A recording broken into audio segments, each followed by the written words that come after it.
اردو اور ہمارے ادارے مقامی بینک کی معلومات نمبر پر فون کیا تو پہلے ہمارا شکریہ ادا کیا گیا اور اس کے بعد اندیا دیا گیا کہ آپ کی کال ریکارڈ کی جائے گی۔ پھر کہا گیا اردو کے لیے ایک دبائیے۔ ہم نے تعمیل کیا، فوراً ایک صاحبزادے گویا ہوئے۔ This is Kamran, how can I help you?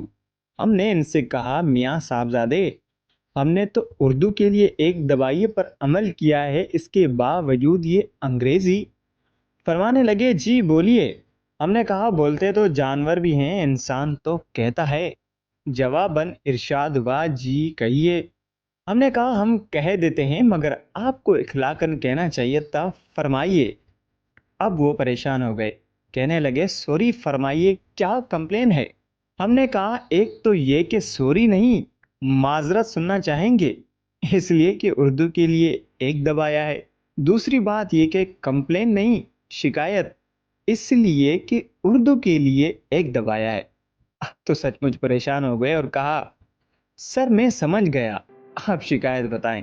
ہم نے کہا سر نہیں جناب، اس لیے کہ نمبر 1 کا یہی تقاضا ہے۔ شکایت سننے کے بعد کہا جی ہم نے آپ کی شکایت نوٹ کر لی ہے، اسے کنسرن ڈپارٹمنٹ کو فارورڈ کر دیتے ہیں۔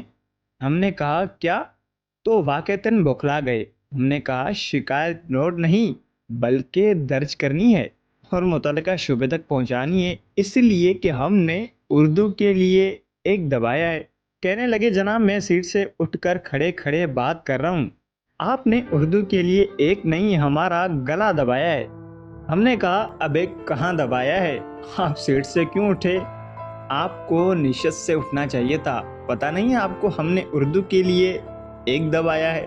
کہنے لگے اب میں رو دوں گا۔ ہم نے کہا ستم ظریفی یہ ہے کہ آپ کی گفتگو اور ستھرا لہجہ بتا رہا ہے کہ آپ کا تعلق اردو گفتگار گھرانے سے ہے، مگر کیا افادت پڑی ہے آپ پر کہ منہ ٹیڑھا کر کے اپنا مذاق بنوا رہے ہیں؟ کہنے لگے میرے باپ کی توبہ۔